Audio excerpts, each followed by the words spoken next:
प्रीतीच्या ठाई भीती नसते. प्रीतीच्या ठाई भीती नसते. इतकेच नव्हे तर पूर्ण प्रीती भीती भीती घालून देते. भीतीमध्ये शासन आहे आणि भीती बाळगणारा प्रीतीमध्ये पूर्ण झालेला नाही. परमेश्वरच्या नावाला धन्यवाद देऊया. सन्मान आदर गौरव पुन्हा एक वार देत पहिलं योहान अध्याय क्रमांक 4 आणि वचन क्रमांक 18 मध्ये परमेश्वरचं वचन आम्हाला शिकवत आहे प्रीतीच्या ठाई भीती नसते. आपण 66 भागामध्ये भय भीती घाबरणे या विषयावर सातत्याने चिंतन मनन अध्ययन केलेलं आहे. आज देखील या ठिकाणी शेवटचा जो भाग आहे कदाचित शेवटचा असू शकतो, परंतु देवाची योजना आणि देवाचं गौरव आहे. प्रीतीच्या ठाई भीती नसते. आम्ही जर प्रीती करत आहोत तर प्रीती करणाऱ्यामध्ये भीती अजिबात नसते. कारण देव प्रेम आहे, कारण देव प्रीती आहे. गॉड इज लव.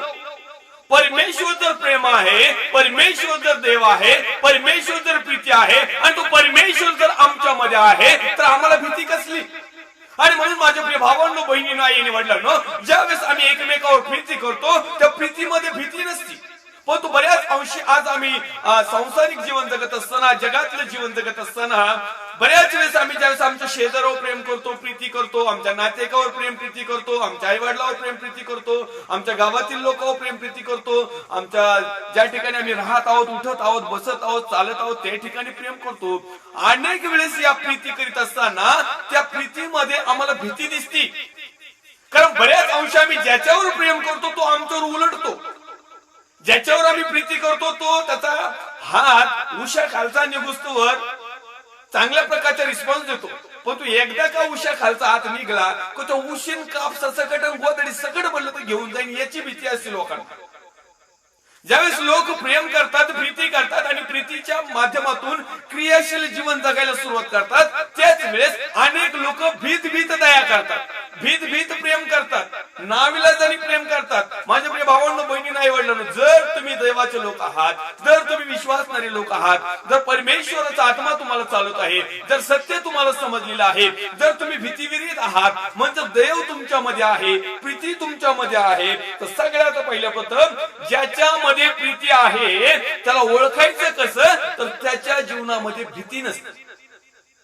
आम्ही म्हणतो आमची प्रीती आहे, पण तू ज्या मनुष्यामध्ये, ज्या बहिणीमध्ये, भावामध्ये, आई आणि वडिलांमध्ये, देवाच्या सेवकामध्ये जर प्रीती करीत असताना जर कदाचित भीती निर्माण झाली, कदाचित या प्रीतीनंतर याचं उलट स्वरूप किंवा याचा उलट मोबदला किंवा याचा आशीर्वाद म्हणा किंवा याचा टॅक्स म्हणा किंवा याचं पारितोषिक म्हणा किंवा याचं बक्षीस म्हणा किंवा याचा लाभ म्हणा किंवा याचा नफा म्हणा, याच्या बदल्यात, प्रीतीच्या बदल्यात जर कदाचित आम्हाला लोकांनी जर नुकसान दिलं तर, आमचा तोटा केला तर, आम्हाला दुःखी केलं तर, आमच्या जीवनामध्ये असणारा आनंद हिरवून जर नेला तर. आणि म्हणून अनेक लोक प्रीती करतात परंतु बाह्य स्वरूपाची प्रीती करतात. आणि म्हणून पवित्र शास्त्र आम्हाला सांगतं की मुलांनो, तुम्ही ज्यावेळेस प्रीती करता त्यावेळेस केवळ मुखाने, शब्दाने प्रीती करू नका, तर माझ्या प्रिय लेकरांनो तुम्ही कृतीसह प्रीती करा. अनेक लोक प्रीती करतात पण तू कृती करत नाही. कृती म्हणजे आचरण आलं. म्हणजे उदाहरणार्थ समजा माझा भाऊ, बहीण, आई वडील उघड्या वागड्या आहेत किंवा त्यांना अन्नाची गरज आहे, त्यांना कुठली तरी गरज आहे आणि विशेष म्हणजे ती देण्यासारखी आमच्यात थोडीशी दानत आहे, जास्त नाही, परंतु थोडस ओझं हलकं करण्याचं जर परमेश्वराची आम्हाला जर काही गोष्टी दिलेल्या आहेत तर निश्चित अर्थाने आम्ही ज्यावेळेस त्या देतो, ज्यावेळेस ती आम्ही क्रिया करतो, ज्यावेळेस आम्ही प्रॅक्टिकल करतो त्याला म्हणतात प्रीती. आणि मग त्या प्रीतीमध्ये भीती नसती. कारण ती प्रीती करीत असताना उदार मताने केल्या जाते. त्या प्रीती केली असताना त्याला मोजमाप नसतं. ती प्रीती केलेली असताना त्याच्यात भीती नसल्या कारणाने सालस मनाने अंतःकरणापासून आम्ही ती प्रीती करत असतो. मग पवित्र शास्त्र याच प्रकारे सांगत आहे. योहानाचं पहिलं पत्र अध्याय क्रमांक 4 आणि वचन क्रमांक 18 मध्ये प्रीतीच्या ठाई भीती नसते. जो मनुष्य, जो भाऊ, बहीण, आई वडील, याजक, पास्टर, रेव्हरंड, फादर साहेब, बिशप साहेब, गुरुजी साहेब, कोऑर्डिनेटर साहेब, जेवढे काही साहेब असतील ते ज्यावेळेस आमच्या प्रीती करतात तर त्या प्रीतीच्या ठाई भीती नसते. आज आम्ही जर एकमेकावर जर प्रेम करत आहोत, प्रीती करत आहोत तर त्याच्यामध्ये भीती नसावी.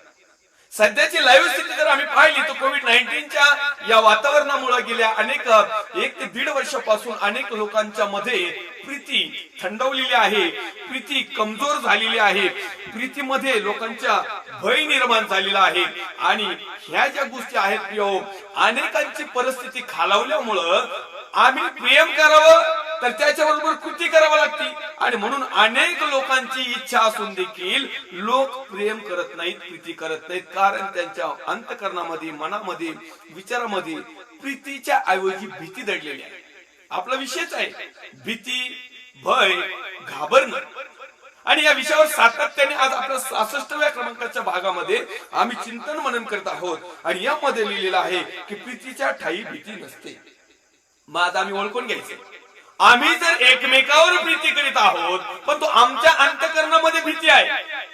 सोपंच उदाहरणार्थ, एखाद्या माझ्या भावाला एखादी छोटीशी मला काहीतरी भेट द्यायची किंवा त्याला काहीतरी मदत करायची, परंतु भीती असती, हा मला पुन्हा देईल का, हे माझं उसनं दिलेलं देईल का, बरं देईल तर कधी देईल, बरं दिलं तर बरं आहे, ना तर बुडलं तर मग काय करायचं. ह्या पण गोष्टी महत्वाच्या आहेत. आणि मग असा व्यक्ती ज्यावेळेस प्रेम करतो याला थप्पड प्रेम म्हणतात, याला वरचं प्रेम म्हणतात, याला वाऱ्यावर आणि भुशावर उडण्यासारखं प्रेम म्हणतात. हे प्रेमाचं काही नाही. ज्यावेळेस आम्ही प्रेम करतो त्या प्रेमामध्ये आम्हाला बऱ्याच अंशी आमचं समर्पण करावं लागतं. आणि समर्पण कोण करतो, ज्याच्या जीवनामध्ये भीतीच नाही. माझे प्रिय भावांनो, बहिणींनो, आईवडिलांनो, परमेश्वराने जगावर प्रेम केलं. योहान कृष्णवर्तमान अध्याय क्रमांक 3 वचन क्रमांक 16. देवाने जगावर एवढं मोठं प्रेम केलं, एवढी मोठी प्रीती केली की त्यांनी त्याचा एकुलता एक पुत्र दिला. म्हणजे याचा अर्थ ज्यावेळेस आम्ही प्रीती करतो त्या प्रीतीच्या बदल्यामध्ये कुठल्याही प्रकारची भीती न ठेवता त्या गोष्टीला आम्हाला समर्पण करावं लागतं, अर्पण करावं लागतं, देऊन टाकावं लागतं. ते मिळेल का नाही याच्या डोकं नाही चालवायचं. अनेक लोक प्रेम करतात, प्रीती करतात, याचा अर्थ तसा नाही. मला समजलेल्या अर्थापैकी ज्यावेळेस लोक प्रीती करतात, प्रेम करतात आणि आम्ही जी गोष्ट इतरांसाठी केली ती परत मिळण्याच्या आशेने जे प्रेम करतात त्याला बिझनेस म्हणतात, त्याला उसणं पासणं म्हणतात. मग देवाने उसणं केलं, मग पासणं जर घ्यायला गेलं तर काय चालू होईल. पण तू देवाने केवळ दिलं, घेतलं नाही. आणि आजही आम्ही काय करतो, नुसते आमच्या हातापुढेच येत, आम्ही देत नाहीत, आम्ही फक्त घेतो. माझ्या प्रिय भावांनो, बहिणींनो, आईनो, देवाला देणारे देखील आवडतात, विशेष करून प्रेम बंध. आणि म्हणून या ठिकाणी ज्यांच्या जीवनामध्ये प्रीती आहे, म्हणजे प्रीतीच्या ठायी भीती नसते. याच्यावरून ओळखायची की आमची प्रीती जी एकमेकावर आहे ती खरी प्रीती आहे. देवाने तर जगावर एवढे मोठे प्रेम केलं, त्याच्या बदल्यामध्ये त्याचा एकुलता एक पुत्र प्रभू येशू ख्रिस्त दिला. आम्ही जर देवावर प्रेम करतो तर आम्ही काय देतो. माझ्या प्रिय भावांनो, बहिणींनो, आईवडिलांनो, तुमचा जमला नको, तुमचा बंगला नको, तुमची गाडी नको, तुमचा बॅलन्स नको, तुमचे गुंठे नको, तुमचं काय असेल नसेल, फॉरेन बँकेत जरी अकाउंट असलं ना, परमेश्वरला ते नको आणि परमेश्वरला ते नकोही पण आहे. आणि परमेश्वर त्याच्याकडे बघतही नाही आणि परमेश्वरला त्याचा उपयोगही नाही. आणि आम्ही देखील एवढं जरी दिलं तर परमेश्वर आमचं खुश होणार नाही. परंतु ज्यावेळेस आमचा भाऊ, आमची बहीण, आमची आई, आमचे वडील, आम्ही सर्वजण विश्वासामध्ये जीवन जगत असताना ज्यावेळेस परमेश्वरने सांगितलेल्या वचनाप्रमाणे, परमेश्वराने म्हटल्याप्रमाणे जशी स्वतः तशी इतरांवर प्रेम कर, प्रीती कर, ही जर आज्ञा आम्ही पाळले तर परमेश्वरचं वचन आम्हाला सांगतंय की संपूर्ण नियमशास्त्र पाळण्यासारखं आहे.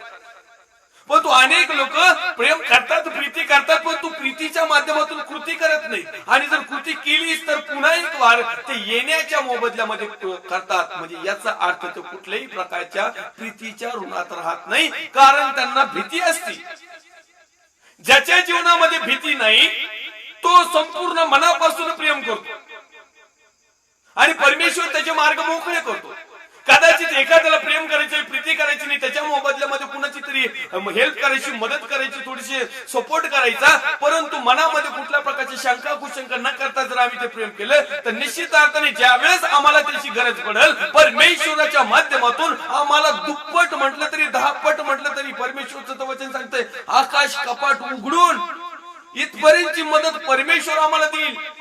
पण तो आम्ही जर साधी जर एकमेकाला जर मदत केली नाही तर निश्चित अर्थानं ज्यावेळेस आम्ही संकटात असतो, ज्यावेळेस आम्ही बंधनात असतो, ज्यावेळेस आम्ही जोखडात असतो, ज्यावेळेस आमची आर्थिक परिस्थिती डावलेली असेल, ज्यावेळेस आम्ही अनेक गोष्टीमध्ये अडकलेलो असेल आणि ज्यावेळेस आम्हाला सहाय्याची, सपोर्टची, सहाय्याची आम्हाला सपोर्ट करण्याची ज्याची अपेक्षा असेल त्यावेळेस तुम्हाला आणि मला ती भेटणार नाही. त्यासाठी आम्हाला प्रेम करायचं असेल तर प्रीतीच्या ठाई भीती नसावी. भीती असली म्हणजे शंका कुशंका. भीती म्हणजे परमेश्वराचा अनादर करणं.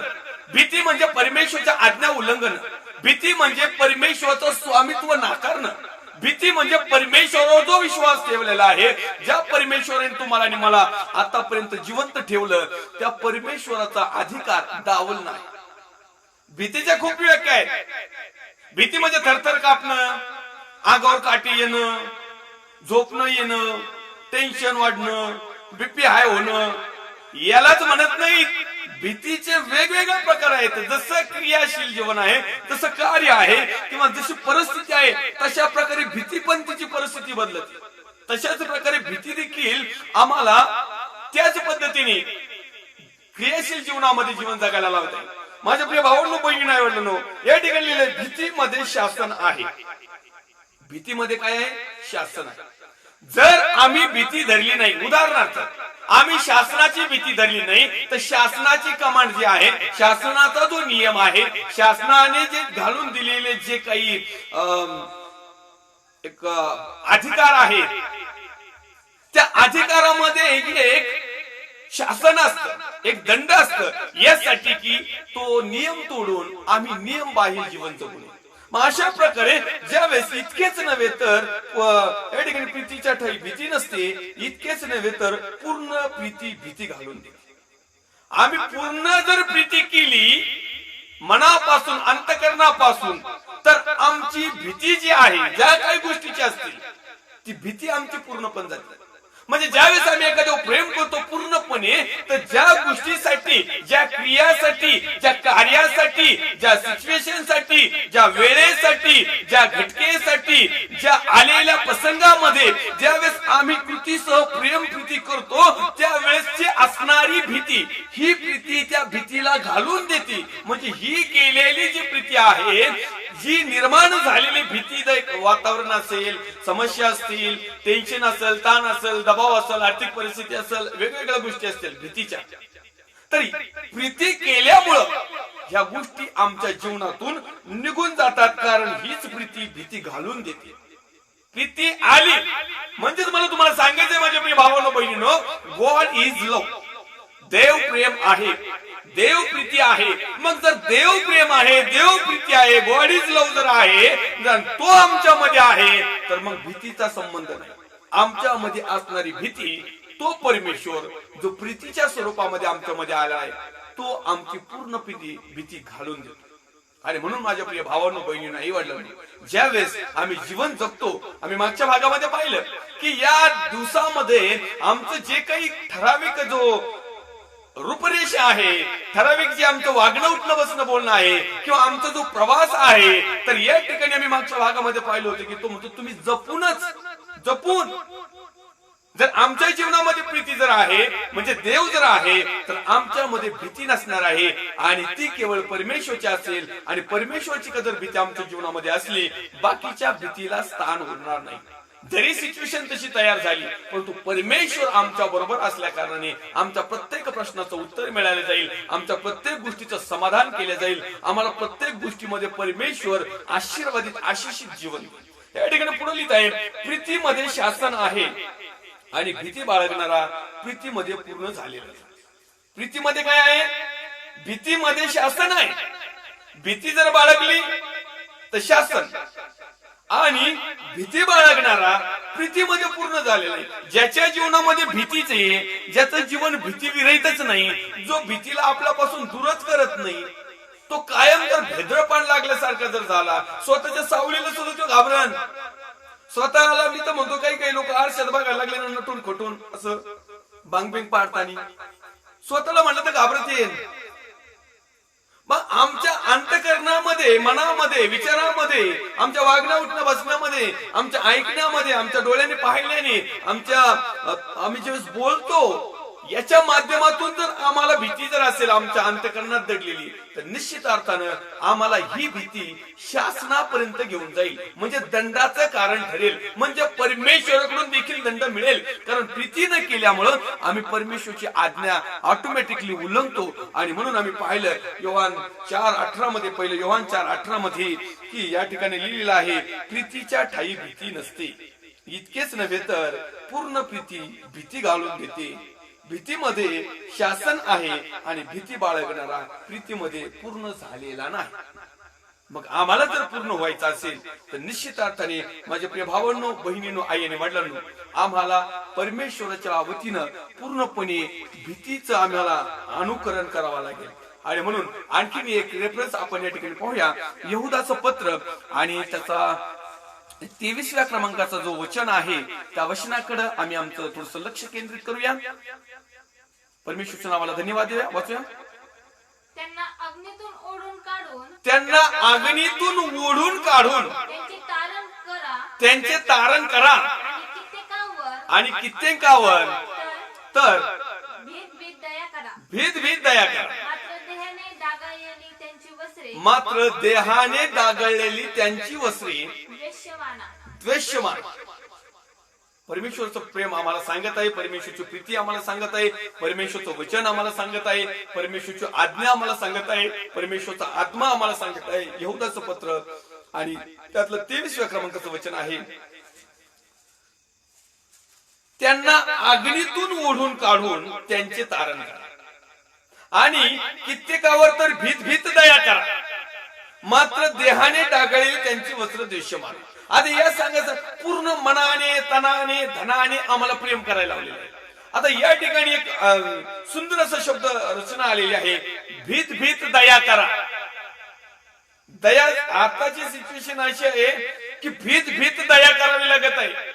कारण जन्मापासून आताच्या समयापर्यंत जर परमेश्वराने आम्हाला सुंदर अशी संधी जर दिलेली आहे आणि त्या संधीचा जर आम्ही उपयोगच करत नाही, वारंवार जर आम्ही परमेश्वरच्या विरोधातच जर गोष्टी करत आहोत, तर निश्चित अर्थाने आम्हाला अनेक ठिकाणी माझ्या प्रिय भावांनो, बहिणी, आई वडिलांनो, भीत दया करावं लागेल. त्याच्यापूर्वी आम्ही एक सुंदर असं वचन या ठिकाणीच पाहणार आहोत की अगोदरच आम्ही पाहूया भीत दया का करायची.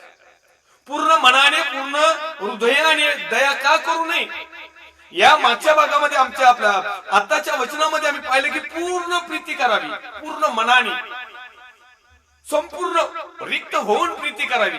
मग या ठिकाणी दया का नाही करावी? या ठिकाणी पण पूर्णपणे दया करायला पाहिजे ना.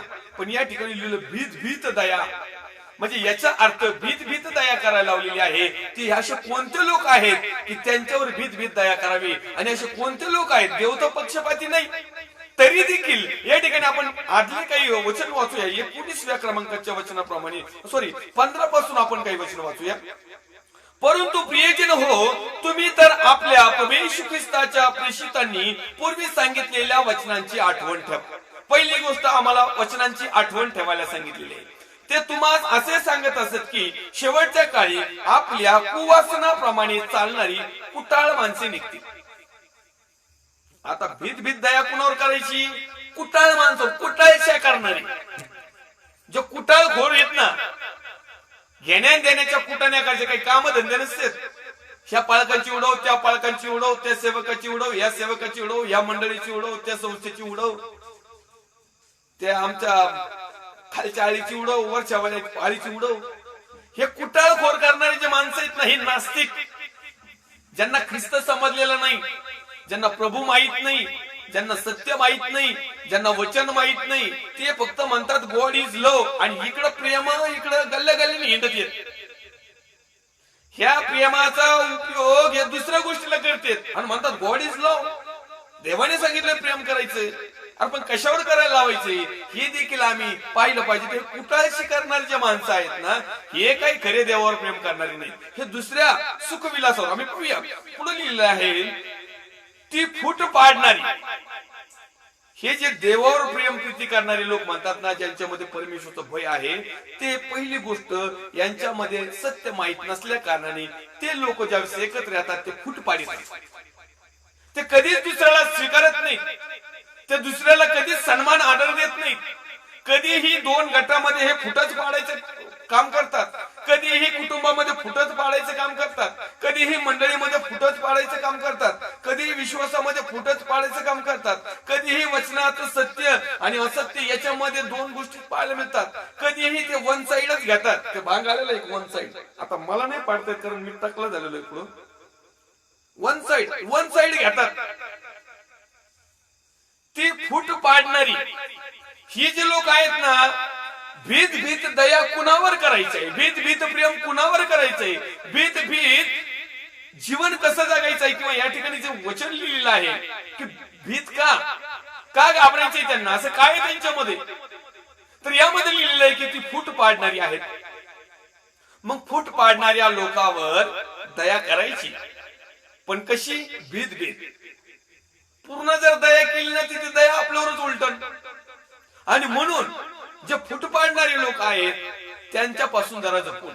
दुसरी गोष्ट, देह बुद्धीची, ज्यांना आत्मिक बुद्धी नाही, आत्मिक ज्ञान नाही, परमेश्वरचं ज्ञान नाही, असं देहाने असलेली बुद्धिजीवी लोक, म्हणजे जगातल्या डॉक्टरींचं, जगातल्या पुस्तकांचं, जगातल्या ज्ञानाचं मोठं पैकी एक पारितोषिक मिळालेले, सन्मानपत्र मिळालेले, चिन्ह मिळालेले, मोठे मेडल मिळालेले, मोठे प्रोफेसर, डॉक्टर, काय जगातले काय बुद्धिहीन असतील तेवढे हे देहबुद्धीचे आहेत.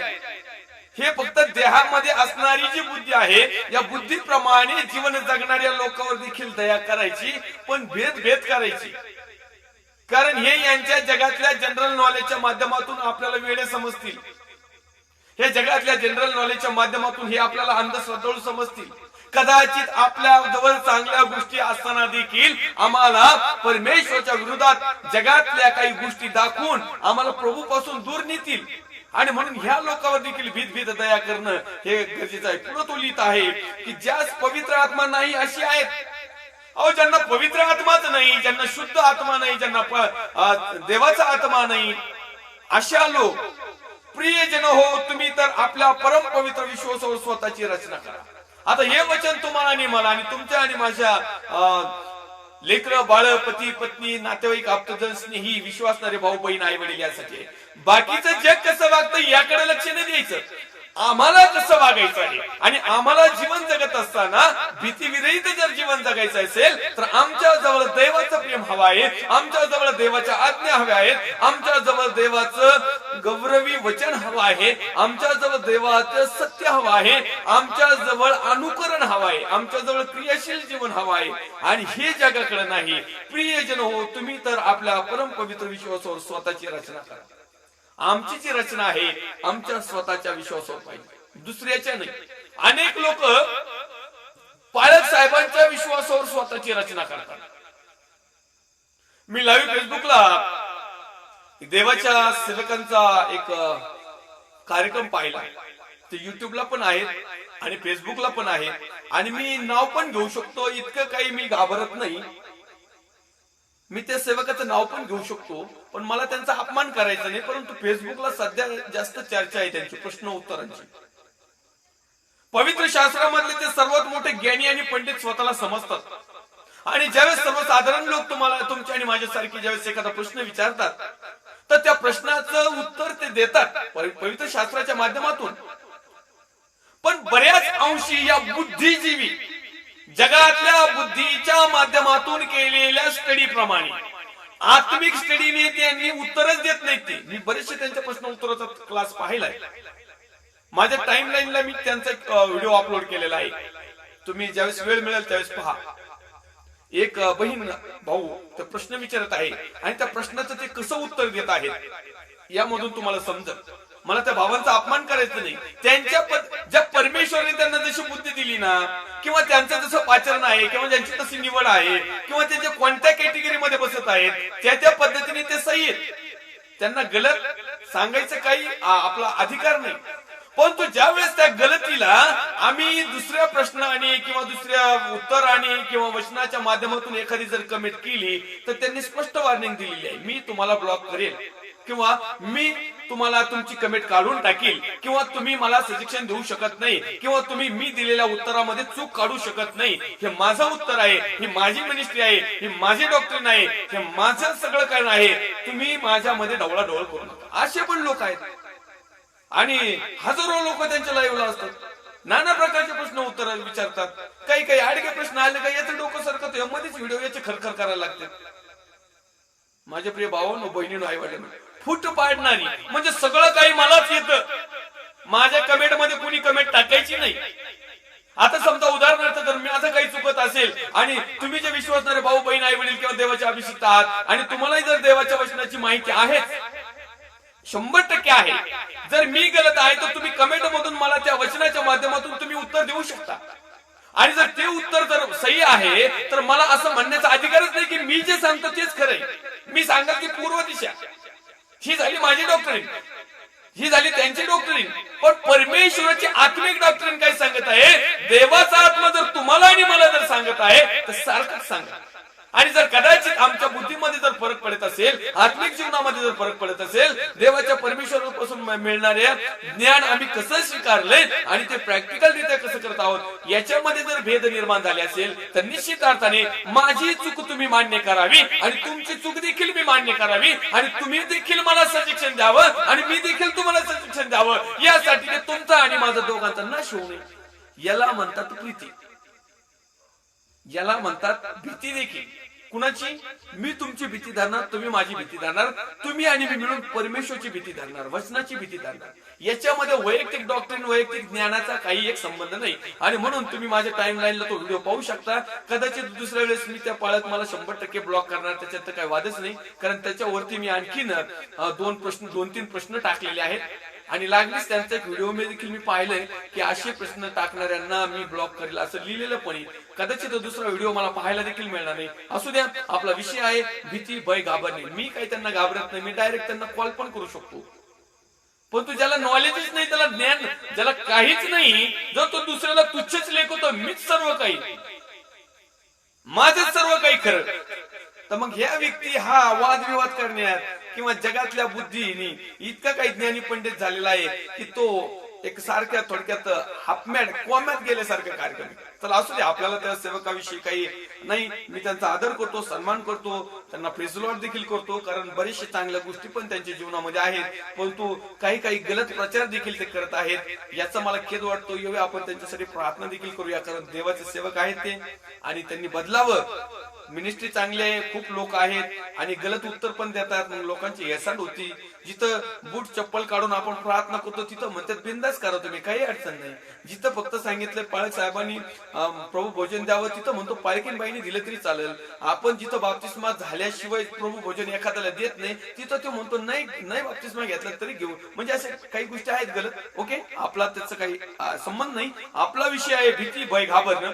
तर या ठिकाणी लिहिलेलं आहे की प्रियजन हो, तुम्ही तर आपल्या परम पवित्र विश्वासवर स्वतःची रचना करा. म्हणून अशा भामट्या लोकांना तपासण्यासाठी आम्हाला स्वतः क्लिअर व्हायला पाहिजे, आम्हाला स्वतः सावधान व्हायला पाहिजे, आम्हाला स्वतः परमेश्वराची भीती बाळगायला पाहिजे. आणि मग आम्हाला समजेल की पवित्र आत्म्याने परिपूर्ण समोरचे व्यक्ती आहेत का त्यांच्यापेक्षा पवित्र आत्मा आमच्यामधून उत्स्फूर्त होत आहे. या ठिकाणी लिहिले आहे 21व्या क्रमांकाच्या वचनामध्ये, सार्वकालिक जीवनासाठी आपल्या प्रभू येशू ख्रिस्ताच्या दयेची वाट पहा. सार्वकालिक जीवनासाठी आपल्या प्रभू येशू ख्रिस्ताच्या दयेची वाट पहा आणि आपणास देवाच्या प्रीतीमध्ये राखा. आपणास देवाच्या प्रीतीमध्ये राखा म्हणजे आम्हाला परमेश्वराच्या प्रीतीमध्ये राखा. म्हणजे काय? देवाच्या प्रीतीमध्ये ठेवणं, राखणं, सांभाळणं. म्हणजे कशाला सांभाळणं? देवाच्या आज्ञा, देवाचे नियम, देवाचं पवित्र वचन, देवाने दिलेल्या पवित्र आत्म्याचं गायडन्स, देवाने दाखवलेलं सत्य, त्यामध्ये आम्हाला स्वतःला राखायचं आहे, सांभाळायचं आहे, सुखरूप ठेवायचं आहे. अनेक लोक या जगामध्ये जीवन जगत असताना सार्वकालिक जीवनाची वाट शेवटी पाहतात, पेटीत जायच्या टायमात. परंतु या ठिकाणी परमेश्वराचं वचन आम्हाला सांगते सार्वकालिक जीवनासाठी आपल्या प्रभू येशू ख्रिस्ताच्या दयेची वाट पहा. प्रभू येशू ख्रिस्ताच्या दयेची वाट पहा. परमेश्वराने तुमच्या आणि माझ्यावर दया करावी याची आम्ही वाट पाहिली पाहिजे. बऱ्याचशा गोष्टी अशा आहेत की ताबडतोब आम्हाला मिळत नाही. आपण ते मराठीमध्ये म्हणतो ना, तूप खाल्ल्या खाल्ल्या रूप येतं का, अशा प्रकारे तो वाट पाहावी लागते. ज्यावेळेस आम्ही विश्वासाने वाट पाहतो, परमेश्वर आमचा विश्वास कमजोर होऊ देत नाही. परमेश्वर आम्हाला अधिक वाट पाहायला लावत नाही. परमेश्वर आम्हाला निराश करत नाही. परमेश्वर आम्हाला हताश करीत नाही. परमेश्वर आम्हाला इतकं काही भीती आणि भयाचं वातावरण निर्माण करीत नाही का आमच्यावर फार प्रेशर येईल. परमेश्वर त्यातून निभवण्याचा मार्ग दाखवतो. परमेश्वर त्यातून निघवण्याची आम्हाला एक संमती देतो. तो स्वतः आम्हाला त्या मार्गातून घेऊन जातो. त्या मार्गामध्ये असणारे बंधन जोखणं तो तोडतो. पण तू केव्हा, जर आम्ही परमेश्वराच्या प्रीतीमध्ये राहिलो, म्हणजे परमेश्वराच्या आज्ञा, विधी, नियम, परमेश्वराला आवडणाऱ्या गोष्टी जर आमच्या हातून जर घडल्या, तर निश्चित अर्थाने परमेश्वर आम्हाला त्या सर्व गोष्टीबद्दलचा चांगलपणा म्हणून आमच्या जीवनामध्ये हर्ष, आनंद, उल्हास, सुख आणि सर्व प्रकारच्या अडचणीमध्ये मदत देखील करतो. त्यासाठी सर्वात प्रथम आम्हाला परमेश्वराचं भय हे खूप महत्वाचं आणि गरजेचं आहे. पुन्हा एक वार 22व्या क्रमांकाचं वचन वाचूया. जे कित्येक जण संशयात आहेत त्यांच्यावर दया करा. आता अनेक लोकांमध्ये संशय आहे. कुणाचा वचनाविषयी आहे, कुणाचा पवित्र आत्म्याविषयी आहे, कुणाचा सत्याविषयी आहे, कुणाचा परमेश्वराविषयी आहे, कुणाचा पवित्र आत्म्याविषयी आहे, कुणाचा कशा कशाविषयी आहे. संशय खोरलंय लोक, संशय लय पटापट संशय येतात. दोन व्यक्ती एकत्र बोलायला लागले का लगेच तिसरा व्यक्ती साईडला म्हणतो 100% माझ्याविषयी बोलत असेल. कदाचित ते देवाचा गौरव करीत असतील, कदाचित ते सत्य उकळीत असतील, आम्हाला वाटतं नाही आमच्यासाठीच बोलतात. हे संशयाची वृत्ती आहे ना माझ्या प्रिय भावांनो, बहिणींनो, आई वडिलांनो, जो परमेश्वरावर प्रेम करणारा व्यक्ती आहे, भाऊ आहे, बहीण आहे, आई वडील आहे, जे प्रभूची आज्ञा आणि भय बाळगणारे लोक आहेत, त्यांच्या मनामध्ये कधीही संशय येत नाही. याच्यावरून आम्ही समजायचं की जर आमच्या मनामध्ये संशय निर्माण झाला, संशय म्हणजे काय, त्याची दुसरी एक व्याख्या करता येईल, अविश्वास, अल्पविश्वास, भेद्रपान, भीती, दचक. जी गोष्ट आमच्या मनामध्ये आहे तिला काहीतरी व्यत्यय येऊ नये, तिला काही अडखळण येऊ नये, ती सहजासहजी आमच्या समोर हजर व्हावी.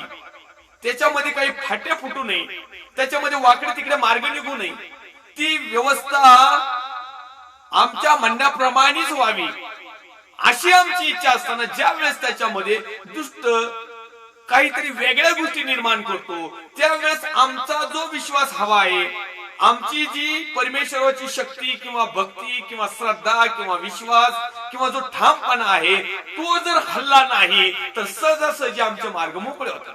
परंतु जर का आमचा परमेश्वरावरला विश्वास हरवला, जर का आमच्या परमेश्वराचं प्रति आमची प्रेम किंवा दया किंवा त्याच्यावर असणारी श्रद्धा ढळली तर निश्चित अर्थाने आमचं जीवन आणखीन वाकडं तिकडं होतं. परंतु आलेल्या परिस्थितीमध्ये जर आम्ही ठाम राहिलो, विश्वासू राहिलो, माझा देव आहे, मी माझ्या परमेश्वराचा भय धरणार आहे, मी माझ्या परमेश्वराची आज्ञा पाळणार आहे, मी त्याचं सत्य स्वीकारलेलं आहे, मी जीवनामध्ये अनुकरण करत आहे आणि माझ्या जीवनामध्ये समस्या, चिंता, काळजा, टेन्शन, ताण, दबाव, आर्थिक परिस्थिती किंवा जगातल्या सर्व प्रकारच्या गोष्टी निर्माण झालेल्या आहे, तर माझा परमेश्वर पिता त्या माझ्यापासून सोडवणार आहे. हा तो ठाम असलेला विश्वास संकट येण्यापूर्वी, संकट आल्यावरही आणि संकटाची पराकाष्ठी झाल्यावर देखील अनेक लोक म्हणतात फार जीवावर आलंय बाबा, आता काय विशेष नाही राहिला इथपर्यंत, आता कुठपर्यंत धीर धरू, तिथपर्यंत. जिथपर्यंत धीर धरायचा आहे तो धीर सुटण्याच्या अगोदर तुमचा माझा जगाचा उद्धार करता परमेश्वराचा पुत्र प्रभू येशू ख्रिस्त, जो प्रत्येकाला सावध करणार आहे, प्रत्येकाला कृपा आणि दया करणार आहे, जर आम्ही त्याचं परमेश्वराचं भय धरत आहोत तर निश्चित अर्थानं आमच्या जीवनात आलेले सर्व प्रसंग तो निश्चित अर्थाने दूर करेल. आणि म्हणून त्या ठिकाणी लिहिलेलं आहे की जे कित्येक जण संशयात आहेत त्यांच्यावर दया करा. जे लोक संशयित आहेत त्यांच्यावर दया करा. कशा प्रकारचा संशय आहे, कशा प्रकारचा डाऊट आहे ते क्लिअर करा. त्याच्यामध्ये कन्फ्युजन ठेवू नका. सालस मनाने समोरासमोर येऊन फेस टू फेस होईल ते बघता येईल. ज्याची बाजू सत्याची आहे ना ती कधी विजयीच आहे. पण तू सत्याच्या बाजूला स्वतः सुरुवातीच्या काळामध्ये थोडासा त्रास, संकट, समस्या, चिंता, टेन्शन, ताण, दबाव यामधून जावंच लागतं. आणि जो याच्यामधून जातो आणि स्थिर राहतो ना तोच सक्षम असतो.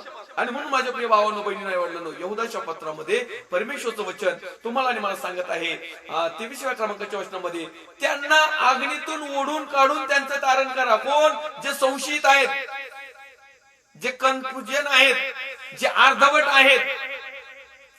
कच्ची भाकर शक्यतो खाल्ली तर पोटच जात, नीट नेटकं होतच नाही, पोट डांबरतच. पक्की भाजलेली पाहिजे. आणि भाकर भाजण्यासाठी अग्नीवर ठेवावं लागते आणि त्या अग्नीत हातच घालावं लागते. आता तव्यावरच्या भाकरीवर नाही हात घालावं लागत, परंतु ज्यावेळेस आम्ही हॉटेल लाईनला जातो आणि त्या ठिकाणी जे रोटले असतात ना, रोटली, ते असं एक मटका केलेला असतो, एक मोठा रांजून असतो आणि त्याच्यामध्ये विस्तव आणि थोडीशी लाकडं असतात आणि तो जो कारागीर आहे ना, त्याच्यामध्ये हात घालून ते भाकरी लावित असतो, रोटला म्हणतात त्याला. आणि नंतर तो गजानी काढतो असं बोक्स पाडून आणि गरम गरम खायला देतो. त्याच्यामध्येच टाकावं लागतं. अशाच प्रकारचे असे काही लोक आहेत की ज्यांचा विश्वास कमजोर आहे, ज्यांना सत्य माहिती नाही, जे 4 पिढ्याच्या रूल मध्ये अडकलेले आहेत, जे अयोग्य शिक्षणामध्ये अडकलेले आहेत, ज्यांच्यावर नामधारीपणाचा ठपका बसलेला आहे. काहींना संस्थेने पार त्यांना बांधून ठेवलेला आहे. त्यांनाही प्रश्न पडतो, इकडे जावं का इकडे जावं, इकडेही चांगलं इकडेही चांगलं, इकडे चांगलं इकडे नाही, कुठंतरी एकाच ठिकाणी चांगलंय. कारण एक पाय नरकात ठेवायचं आणि एक पाय स्वर्गाच्या राज्यात ठेवायचं जमत नाही ना. कुठंतरी नरकाकडे तरी जावं लागत नाही, स्वर्गाकडे तरी जावं लागतं. तर अशा प्रकारचे अशिक्षित लोक, अशा प्रकारचे अज्ञानी लोक, अशा प्रकारच्या भीतीमध्ये धडकणारे लोक, अशा प्रकारचे असत्य माहिती पडणारे लोक, अशा प्रकारचे नामधारी, अशा प्रकारे गलत शिक्षणामध्ये अडकलेले, अशा प्रकारे गलत पवित्र आत्म्याच्या सामर्थ्यामध्ये अडकलेले, अशा प्रकारे पाळक साहेबांच्या तावडीत सापडले, रेव्हरंड साहेबांच्या तावडीत सापडलेली, बिशप साहेबांच्या तावडीत सापडलेली, फादर साहेबांच्या तावडीत सापडलेली, गुरुजी साहेबांच्या तावडीत सापडलेली, कोऑर्डिनेटर साहेबांच्या तावडीत सापडलेली, हे ब्रदर बुदर यांच्या तावडीत सापडलेली, बंतीजी, काजी, हबप, प्रेषित, मोठाले गुरुवर्य, जगातलं ज्ञान, याच्यामध्ये अडकलेले जे लोक आहेत, यांच्यावर दया करा, यांच्यावर प्रेम करा, यांना वचन सांगा. परंतु हे अग्नीत आहेत, म्हणजे हे त्रासात आहेत, संकटात आहेत, बंधनात आहेत, जोखडात आहेत, असत्यामध्ये आहेत, त्या अधोलोकाच्या वाटेवर आहेत, नरकाच्या राज्याचे वारीस आहेत. तर प्रिय हो, ह्या लोक देखील तुमचा माझा उद्धार करता प्रभू येशू ख्रिस्त याचे प्रिय लोक आहेत. मात्र त्यांच्यावर सैतानाने त्यांच्यावर जाळी टाकल्यामुळं, त्यांना जाळ्यात पकडल्यामुळं आज ते उघड प्रभू मध्ये नाही. ते येऊ इच्छितात, परंतु त्यांच्या जीवनामधली जी भीती आहे, दडपण आहे, बंधन आहेत, जोखड आहेत, आजार आहेत, समस्या आहेत, चिंता आहेत, काळजी आहेत, काही लाभासाठी तोंड पूजापणा आहे. अनेक लोक म्हणतात, मग ह्या मिनिस्ट्रीतून निघल्यावर मग तिथं काही देतील का, भेटेल का, तिथं मग आम्हाला पाळक साहेब तेलाचे डबे देतील का, कपडे वगैरे देतील का, आमच्या पोरांची शाळेची फी भरतील का, आम्हाला कॉन्व्हेंट मध्ये टाकतील का, वेगवेगळ्या प्रकारचे प्रश्न आहेत. अनेक लोक म्हणतात, अहो काही तर लोक मी असे पाहिलेले आहेत की मेल्यावर स्मशान वाटा भेटावं किंवा मेल्यानंतर एक स्मशानभूमी भेटावी, मेल्यानंतर त्या ठिकाणी जागा भेटावी, म्हणून लोक ती संस्थाच सोडित नाही, म्हणून ते लोक मिनिस्ट्री सोडित नाही, म्हणून ते लोक चर्चा सोडित नाही. तिथं म्हणतात त्याच्याशी आम्हाला काही घेणं देणं नाही. तिथं सत्य शिकवू, असत्य शिकवू, भीती शिकवू, नाही शिकवू, काही घेणं देणं नाही. पण आम्ही मेलो म्हणजे त्यांचे लोक येतील आणि आम्हाला त्या ठिकाणी जागा देतील. काही लोक याच्यासाठी सत्य नाकार राहिले. म्हणजे लोक घाबरतात कशाला?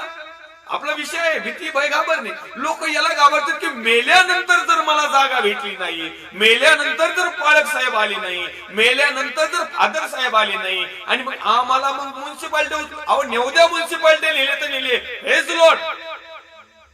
तुम्ही मेल्यानंतर फादर येतात का, ब्रदर येतात का, पाळक येतात तुमच्या मैतीला, आणि ते कशी प्रार्थना करतात, तुम्हाला कसं पुरीतात हे माहिती नाही. तुम्ही जिवंत असताना प्रभूचं किती भय धरून जिवंत जगता हे महत्वाचं आहे. मरणाच्या टोकापर्यंत तुम्ही विश्वासू आहात का हे महत्वाचं आहे. मरणाच्या टोकाच्या अगोदर तुम्हाला सत्य समजलं का हे महत्वाचं आहे. तुम्ही कोणत्या मिनिस्ट्रीचे, कोणत्या संस्थेचे, कोणत्या मोठ्या चर्चचे मेंबर आहेत याला माहिती नाही.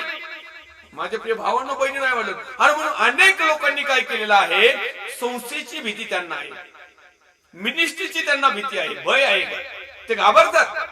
तर अनेक लोक म्हणतात, पालक साहेब तुम्ही जे सांगतात ना 100% खरं, आम्हाला आवडतं देखील, आम्हाला खूप वाटतं की आम्ही सत्याकडे यावं, पण परिस्थिती आमची तशी. आम्ही जर का आलो का हे अख्खं गाव मला वाळीत टाकेल. टाकू दे वाळीत. इथं वाळीत राहून काय 50 60 70 80 90 100 वर्ष लागतात, पण तो सार्वकालिक वतन, सार्वकालिक जीवन, त्यामध्ये जर परमेश्वराने तुम्हाला आणि मला वाळीत टाकलं. वाळीत टाकणं म्हणजे काय? नरकात टाकणं. तिथली वाळी वेगळी, इथलं वेगळे.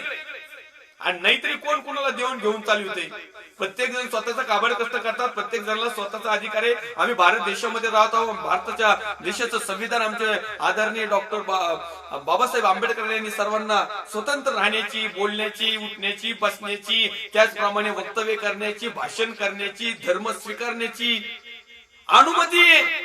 मग तुम्ही घाबरता कुणाला? तुम्हाला संविधान कर्त्याला सुद्धा तुम्ही जमानीत ना, निर्माण कर्त्यालाही तुम्ही जुमानीनात, आणि तुमच्यावर बोशिंग करणार याचा अर्थ तुम्ही त्यांच्या भयामध्ये आहात.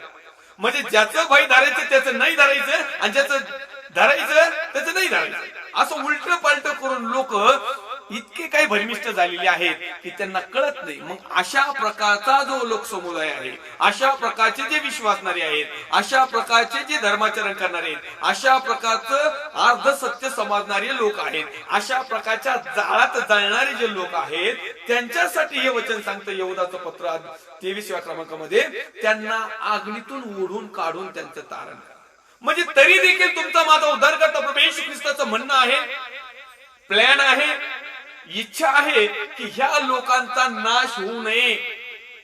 आणि म्हणून माझ्या प्रिय भावांनो, बहिणी आई वडिलांनो, आम्ही ज्यावेळी सुवार्ता सांगतो त्या सुवार्तेमध्ये आम्ही कदापि मतभेद करत नाही. मतभेद कोण करतात? की जे लोकांना घाबरतात, लोकांचं भय धरतात, मिनिस्ट्रीचं भय धरतात, संस्थेचं भय धरतात, याजक वर्गाचं भय धरतात, शास्त्री पुरुष सदुक्याचं भय धरतात, चांगल्या चांगल्या लोकांचं भय धरतात. का? तर त्यापासून आम्हाला काही फायदा होणार नाही, आमचं नुकसान होईल, आमचा तोटा होईल, आणि आध्यात्मिक आम्हाला फायदा होईल, परंतु जगिक आमचं नुकसान होईल. आणि म्हणून ही लोक काय करतायत? सत्य समजून सुद्धा ते सत्याकडे येत नाही. परंतु तरी देखील तुमचा माझा उद्धार करता प्रभू येशू ख्रिस्त त्या ठिकाणी म्हणत आहे की यांना, या अशा लोकांना, त्यांना 23व्या क्रमांकाचं वचन आहे, त्यांना अग्नीतून ओढून काढून त्यांचं तारण करा. आता तारण करणं तर आमच्या हातात नाही, तारण करणं तर फादर साहेबांच्या हातात नाही, तारण करणं रेव्हरंड साहेबांच्या हातात नाही, तारण करणं बिशप साहेबांच्या हातात नाही, तारण करणं सिस्टरच्या हातात नाही. तारण करणं फक्त एकमेव नाव जगामध्ये, प्रभू येशू ख्रिस्त. हेच नाव आहे की तारणास योग्य आहे, आणि ह्याच नावामध्ये तारण सर्वांना मिळतं. मग या ठिकाणी त्यांना अग्नीतून ओढून काढून त्यांचं तारण करा. तारण करा याचा अर्थ त्यांना तारणाचा संदेश द्या. तारण करा याचा अर्थ तारणासाठी त्यांना पश्चातापास कारणीभूत काही गोष्टी दाखवा. तारण करण्यासाठी त्यांना त्यांचं पाप प्रकट करा, उघड करा. चूक, अपराध, असत्य ज्या काही त्यांच्यावर पगडा पडलेला आहे तो त्यांना दाखवून द्या वचनाच्या माध्यमातून. आणि हे करीत असताना, म्हणजे लोकांच्या तारणासाठी जे अभिवचन किंवा देवाचं वचन सांगत असताना अनेक लोक म्हणतात, पास्टर साहेब हे असं काही सांगत नका देऊ तुम्ही, तुम्हाला निंदा करायचा अधिकार कोणी दिलाय? तुम्हाला एखाद्याचं नाव ठेवण्याचा अधिकार कोणी दिलाय? तुम्हाला अशा प्रकारच्या गोष्टी सांगण्याचा अधिकार कोणी दिलाय? माझ्या प्रिय भावांनो, बहिणींनो, आई वडिलांनो, हा अधिकार माझ्या परमेश्वराने दिलाय यासाठी की तुमचं आणि माझं नाश होऊ नये, तर तुम्हाला आणि मला तारण मिळावं. आणि विशेष करून जे लोक अतिरिक्त फाजील धार्मिकपणा करतात, मर्यादेबाहेर शहाणपणा करतात, जगाच्या दृष्टिकोनातून आपण कुणीतरी कुल ज्ञानी आहोत असं समजतात, तर त्या ज्ञानांना लाजवण्यासाठी माझा तुमचा उद्धार करता प्रभू येशू ख्रिस्त यांनी तुमची आणि माझी निवड केलेली आहे. तुमची आणि माझी निवड केली म्हणजे आम्ही लय मोठे भाषण आहेत. तुमची आणि माझी निवड यासाठी केलेली आहे, ते अगोदर शास्त्र बघा ऐका, ज्ञानांना लाजवण्यासाठी मूर्खाची निवड केली. म्हणजे ज्यांना परमेश्वरचं सत्य समजले ते मूर्ख. तुम्ही मूर्ख आणि मी पण मूर्ख, पण तू परमेश्वर आमच्या मध्ये आहे. मग असे जे ज्ञानवंत, गुणवंत, प्रॉपर्टीवंत, जेवढे काही वंत आहेत ना, आणि पंथ, यांना लाजच वाटणार. ह्या लाज वाटण्यासाठी तुम्हाला जे तुम्ही परमेश्वरचं भय धरत आहात जे तुम्ही देवाची स्तुती करत आहात, जे तुम्ही सत्यामध्ये समर्पित आहात, जे तुम्ही कशाला तडजोड करत नाही, जे तुम्ही फक्त आत्म्याचं कनेक्शन लावता, या तुमच्या आणि माझी परमेश्वराने निवड केलेली आहे. जग आम्हाला मूर्खच म्हणणार आहे, परंतु देवाच्या दृष्टिकोनातून खरं ज्ञान परमेश्वरच्या पवित्र आत्म्याच्या माध्यमातून त्याने आम्हाला दिलेलं आहे. आणि म्हणून आम्ही पाहतो 19व्या क्रमांकाच्या 20व्या क्रमांकाच्या वचनामध्ये की पवित्र आत्म्याने प्रार्थना करा. आणि प्रियजन हो, तुम्ही तर आपल्या परम पवित्र विश्वासावर, परम पवित्र म्हणजे जो पवित्र आत्म्यापासून प्राप्त झालेला, निर्माण झालेला, जो भीतीविरहित आहे, जो आम्हाला भीतीमध्ये ठेवीत नाही, जो आम्हाला शंका कुशंकामध्ये ठेवीत नाही, जो आम्हाला भय दाखवित नाही, जे आम्हाला घाबरणारी परिस्थिती निर्माण करीत नाही, जरी आमच्या समोर ती आली तरी त्यातून सहजासहजी सुटण्याचा तो नेटाने आम्हाला त्या ठिकाणी मार्गदर्शन करतो. अशा प्रकारच्या गोष्टी आमच्या जीवनात असणं खूप महत्वाचं आणि गरजेचं आहे. आणि म्हणून या ठिकाणी तो 23व्या क्रमांकाच्या वचनामध्ये लिहित आहे, त्यांना आगीतून ओढून काढून त्यांचे तारण करा. आणि कित्येकावर, आता त्याच्यामध्ये काही काही असे महाभाग आहेत ना, एखाद्याला बोर्ड जर दिलं ना तर हातच खातो. तर मराठीमध्ये एक ऊस गोड लागला म्हणून मुळा सकट खाऊ नये. काही काही लोक असे आहेत ना, मुळच ठेवीत नाही. जुन्या लोकांचे जे बांधकाम होते ना, तर ते पडझड झाल्यानंतर, आता नाही, आता सिमेंट कॉन्क्रीट प्लास्टरचे झालेले, आता रंगरंगोटी झालेली आहे, पण तो पूर्वीचे जर समजा एक आम्ही साधारणतः 20 वर्षापूर्वी 25 वर्षापूर्वीची जर घटना पाहिली ना, तर खेडेगावामध्ये काय व्हायचं, सण सुद्धा आला ना तर लोक आहे ना सारवण्यासाठी एखाद्याचा पडका वाडा आहे का, त्या पडक्या वाड्याच्या तिथं जायचे आणि तिथली माती घमिले बरं आणायची. पण तुम्ही माझ्या नजरेने पाहिलं, मी अनुभवलं की लोक एकच घमिल्याने भागत नव्हते. लोक 5-6 गमिले आणायचे आणि मोठा खड्डा करायचे. मग शेजाऱ्यांनी बघितलं का त्यांनी तो आणखीन 10-15 गमिले न्यायचा. काही काही महाभागात बैलगाडीनेच व्हायची. बस म्हणजे ऊस गोड लागला म्हणजे मुळा सकटच खायचा. एखाद्याने टिपरू दिलं ना थोडं का, गोड लागलं का मुळीच बांधून घेऊन जायची घरी. हे असे लोक आहेत. मग अशा लोकांपैकी जे आहेत ना, असे त्यांना आगीतून ओढून काढून तारण करा. आणि कित्येकावर तर भीत दया करा. अशा लोकांवर भीत दया करा ज्यांना बोट दिला का ते हातच खाते. ते गँगरिंग सारखं झालं.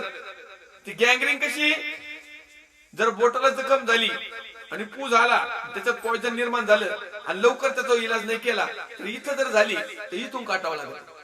इथं लक्ष नाही दिलं तर इथून काटावं लागलं. असं करीत करीत करीत इथं नंतर काटल्यात जातो माणूस. मग असे काही लोक आहेत ना, यांच्यावर दया करा.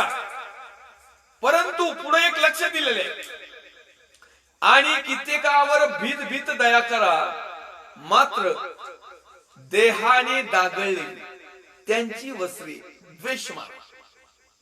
त्यांनी देहाने जे दागळलेले आहेत, देहाचे जे त्यांचे कुकर्म आहेत, पाप आहेत, शाप आहेत, अधर्मीपणा आहे, अमंगळपणा आहे, अशुद्धपणा आहे, भामटेगिरी असेल, चोट्टापणा असेल, खडूसपणा असेल, काय देहाने जेवढे जेवढे काही त्यांचे कर्म असतील ना, ते कर्म मात्र टाळा.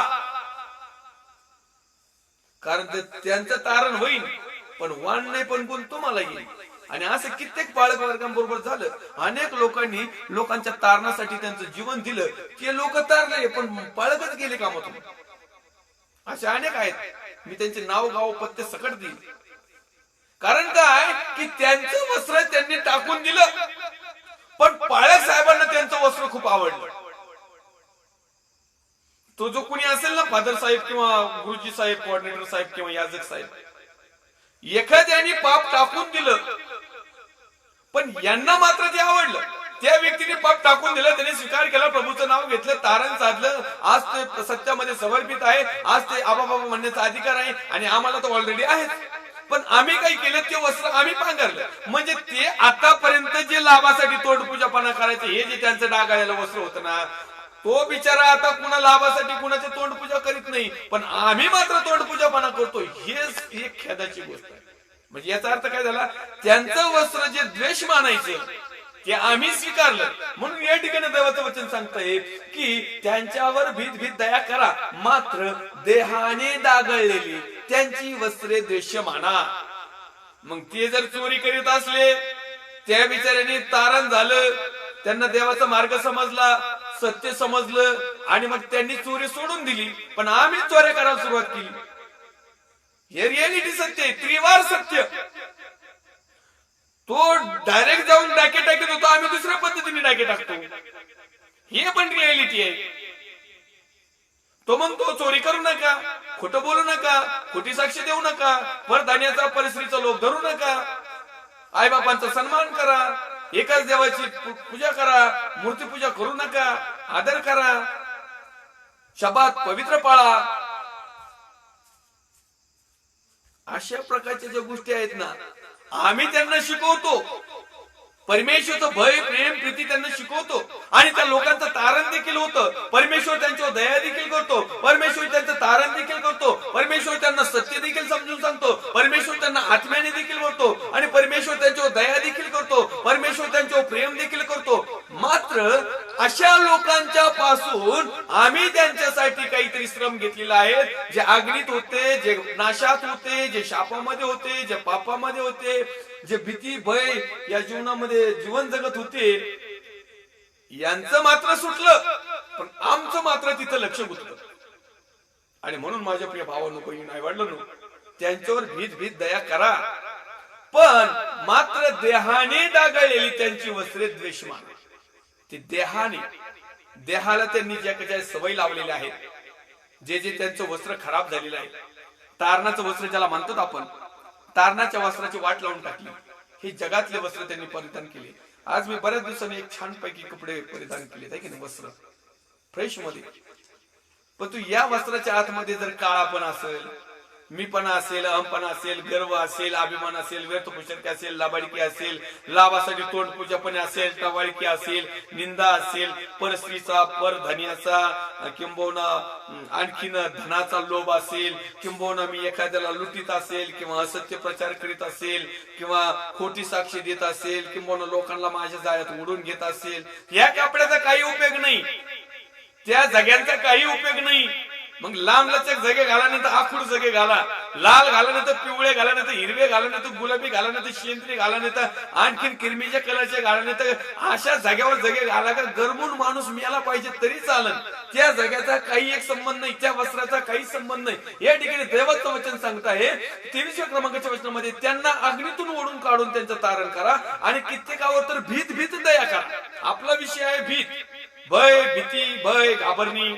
तर या ठिकाणी लिहिलेलं आहे की त्यांच्यावर भीत भीत दया करा, मात्र देहाने डागळलेली त्यांचे वस्त्र द्वेष माना. म्हणजे त्यांनी जे देहाला कलंकित केलेलं आहे, देहाला जे वेगवेगळ्या खेदाने बसवून घेतलेलं आहे, या देहाने जे वेगवेगळ्या प्रकारचे कुकर्म करतायत, कदाचित डोळ्याची पुषारकी, संसाराची पुषारकी, प्रॉपर्टीची पुषारकी, मिनिस्ट्रीची पुषारकी, लोकांची पुषारकी, बंगल्याची पुषारकी, घोड्याची पुषारकी, मोठ्या मोठ्या डस्टर गाड्याची पुषारकी, अनेक गोष्टींची पुषारकी. हे जर नाही, हे म्हणतो हे द्वेष करा, हे डागाळलेले वस्त्र फेकून द्या, त्यांना जाऊ पडू पडते, कारण हे तिकडे आगीतच जाणारे लोक येतात. तुम्हाला जर चांगल्या ठिकाणी जायचंय तर आम्हाला हे द्वेष करावं लागतील. परमेश्वरच्या नावाला धन्यवाद देऊया, सन्मान, आदर, गौरव, महिमा त्याला देऊया. तो महान परमेश्वर आहे, सदाजीवी देव आहे, तो कधी न बदलणारा देव आहे. या ठिकाणी सुरुवातीलाच लाईव्हला येण्यापूर्वी मी सांगितलं होतं की कदाचित हा 66वा क्रमांकाचा भाग आपण इथं थांबणार आहोत, भय, भीती, घाबरण्या विषयावर. परंतु हे देखील मी सांगितलं होतं की देवाच्या आत्म्याने जर आम्हाला जर पुढे चालवलं तर निश्चित अर्थानं आपण 67 क्रमांकाच्या भागामध्ये देखील आपण भय, भीती, घाबरणे या विषयावर चिंतन, मनन, अध्ययन करणार आहोत. पुन्हा एक वार देवाचे सर्व अभिषिक्त सेवक, सेविका, विश्वासणारे भाऊ बहीण, आई वडील या प्रत्येकाचं मी पास्टर राजू अल्लाट अहमदनगरमध्ये हार्दिक स्वागत करतो. परमेश्वराचे विशेष उपकार मानतो की गेल्या सातत्याने 66 दिवस, कदाचित 2-3 खाडे झाले असतील, पण 66 दिवस प्रति एक घंटा 66 तास परमेश्वरने आम्हाला भय, भीती, घाबरणे या विषयावर चिंतन, मनन, अध्ययन करीत असताना सुंदररित्या उत्पत्ती ते जवळपास आता युहानाचं पहिल्या पत्रापर्यंत आम्हाला मार्गदर्शन केलं. त्यातून आम्ही बऱ्याचशा गोष्टी शिकलो. मी आशा बाळगतो, विश्वास ठेवतो की या एपिसोडच्या माध्यमातून ज्या चांगल्या गोष्टी परमेश्वराने तुम्हाला आणि मला देखील शिकवलेल्या आहेत त्या तुम्ही स्वीकार करा. कदाचित यामधून ज्या गोष्टी आम्हाला अहित असतील त्या कृपया काढून टाका आणि देवाच्या वचनाप्रमाणे वागण्याचा, उठण्याचा, बसण्याचा, बोलण्याचा प्लॅन करा. निश्चित अर्थानं देव तुमच्या आणि माझ्यावर कृपा करत आहे, दया करत आहे. पुन्हा एक वेळा तुमचं हार्दिक स्वागत. आपण पुढच्या भागामध्ये उद्या 67व्या क्रमांकाच्या भागामध्ये पुन्हा एक वेळा भेटणार आहोत. एक छोटीशी विनंती आलेली आहे, प्रार्थनेची विनंती. मुंबईवरून मयुरी गरुड आहेत आणि त्यांचा परिवार आहेत. त्याचप्रमाणे संकेत आल्हाट बंधू, त्यांच्या परिवारासाठी देखील प्रार्थना विनंती आहेत. त्याचप्रमाणे लाईव्ह फेसबुक मधील जमलेले सर्व माझे देवाचे अभिषिक्त सेवक, सेविका, विश्वासणारे भाऊ बहीण, आई वडील, या प्रत्येकाचं कुटुंब, त्यांच्या समस्या, चिंता, काळजा या देखील साठी आपण प्रार्थना करणार आहोत. येणाऱ्या 67व्या क्रमांकाच्या एपिसोड साठी देखील आपण प्रार्थना करूया की प्रभूने गुप्त आणि गहन गोष्टी आम्हाला प्रकट कराव्यात. आम्ही खरोखर परमेश्वरचं भय धरून जीवन जगावं यासाठी मार्गदर्शन करावं. त्याचप्रमाणे आठवण ठेवूया, आम्ही पुण्यामधील आमचे बरेचसे देवाचे अभिषिक्त सेवक, सेविका आहेत. त्यांचं ज्या ज्या जिल्ह्यामध्ये, तालुक्यामध्ये, गावामध्ये जे लोक राहत आहे त्या प्रत्येकाच्या साठी आपण प्रार्थना करूया. आपण आपले नेत्र बंद करूया. पवित्र पवित्र पवित्राची पवित्रचा उगमस आमच्या जिवंत करू शकते बाबा. जसे आहोत तसे तुझ्या पवित्र हातामध्ये आहोत. प्रभू येशू ख्रिस्ताच्या प्रेमाने सामर्थ्यवान नावात आम्ही भारत देशासाठी प्रार्थना करतो. भारत देशातील सर्व राज्य, विशेष करून महाराष्ट्र राज्याचे मुख्यमंत्री माननीय उद्धवजी साहेब, त्यांचे सर्व सहकारी टीम, त्याचप्रमाणे विरोधी पक्ष नेते देवेंद्र फडणवीस, त्यांचे सर्व सहकारी team, police department, doctors, nurse, सेवाभावी संस्था, वैयक्तिक लोक, देवाचे अभिषिक्त सेवक, सेविका, ज्या ज्या जिल्ह्यामध्ये, तालुक्यामध्ये, गावामध्ये, शहरामध्ये, सिटीमध्ये, खेडेगावामध्ये, वस्त्यामध्ये, रान वस्त्यामध्ये, मालरानामध्ये, जंगलामध्ये, ज्या ज्या ठिकाणी तुझे सेवक वर्ग परमेश्वर देव बाप्पा तुझं भय धरून आत्मेने निखरेपणाने सेवा करत आहेत त्या सर्व संस्था, मिनिस्टर, डिपेंडन्स, इंडिपेंडन्स, त्याचप्रमाणे आमच्या भारत देशाच्या सरहदीचं संरक्षण करणारे मिलिटरी फोर्स, कमांडो जवान, SRP टीम, सुरक्षा कर्मी, त्यांचे कुटुंबीय, त्याचप्रमाणे आमचं सर्व भारत देशाची परमेश्वर देव बाप्पा राजकीय सर्व प्रकारच्या गोष्टी, आध्यात्मिक गोष्टी, त्याचप्रमाणे अनेक तट, फुटी, पक्षभेद, देवादेवा, कल, वाद, तंटा, परमेश्वर देव त्याच प्रकारचं ज्ञान, त्याचप्रमाणे आर्थिक परिस्थिती जी कोलमडलेली आहे, जे परमेश्वर देव बाप्पा शालेय जीवनाविषयी आणखी ज्या ज्या गोष्टीची गरज आम्हाला आहे, परमेश्वर देव बाप्पा तुझं आकाश कपाट खोलून आमच्यासाठी प्रिय देव बाप्पा तू दे, अशी आम्ही तुला विनंती करतो. आमच्या इच्छेने नसून तुझ्या इच्छेने सर्व काही होते, यासाठी की आम्ही तुझ्या इच्छेप्रमाणे जीवन जगावं, आम्ही तुझं भय धरावं आणि परमेश्वर देव बाप्पा तू आमच्यावर दया करावी अशी कृपा कर. पुन्हा एक वार सर्वांचे ज्यांचे नाव परमेश्वर देव बाप्पा जीवनी पुस्तकामध्ये तू लिहिलेले आहे त्या सर्वांबद्दल मी तुझे आभार मानतो. कदाचित आमच्यापैकी कुणाचे लिहिले नसतील तर ते लिहिण्यासाठी लागणारे गरज, लागणारे क्रियाशील जीवन, विश्वास तू आमचा निर्माण कर आणि प्रत्येक गोष्टीमध्ये राख. प्रत्येकाचं कामाच्या समस्या असतील, सेवेच्या समस्या असतील, अडचणी असतील, बंधन असतील, जोखड असतील, परमेश्वरच्या नावात सर्व सुटल्या जाऊ दे आणि परमेश्वर बाप्पा तुला आवडणारे जीवन आम्ही प्रत्येकाने जगावं अशी देखील कृपा कर. पूर्ण आदर, गौरव, सन्मान तुला दे. ख्रिस्त येशू जो होता, जो आहे आणि जो येणार आहे त्या पवित्र प्रभू ख्रिस्ताच्या प्रेमाने सामर्थ्यवान नावात मागतो. स्वर्गीय पिता तू आहे. आमेन. प्रभू येशू रक्त की जय, प्रभू येशू रक्त की जय, प्रभू येशू रक्ताचा जयकार असो. आमेन, आमेन, आमेन. Praise the Lord. Thank you. God bless you.